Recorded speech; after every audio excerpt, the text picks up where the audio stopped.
نوضح لكم واحد الحاجه.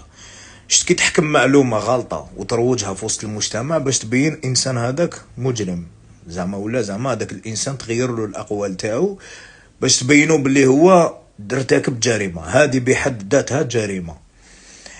تسمى هذوك ال 106 والفيمينيست اللي راهم يكوبيو الفيديو تاعي باش يبدلوا الاقوال تاعي ويبدلوا المعنى، هذه بحد ذاتها جريمه. دير في بالك باللي القانون مديور باش يدافع على المظلوم ماشي على 106 والفيمينيست. خاطر هاد الفيمينيست وال 106 راهم يهضروا على اساس القانون مديور ليهم هما وتاعهم ويدافع عليهم مهما كانوا غالطين وكذا. اكو غالطين، القانون مديور باش يدافع على المظلوم ماشي تاعكم. يعني اي واحد فينا كان مظلوم راح يدافع عليه القانون. واخيرا اطراف هذو تاع الفيمينيست وال 106 ما تقدروش تقولوا عليا بلي راني نبرر الواحد اللي في نفس الفيديو هذاك قلت عليه زامل وبيدوفيل وتمنيت له اقصى عقوبه.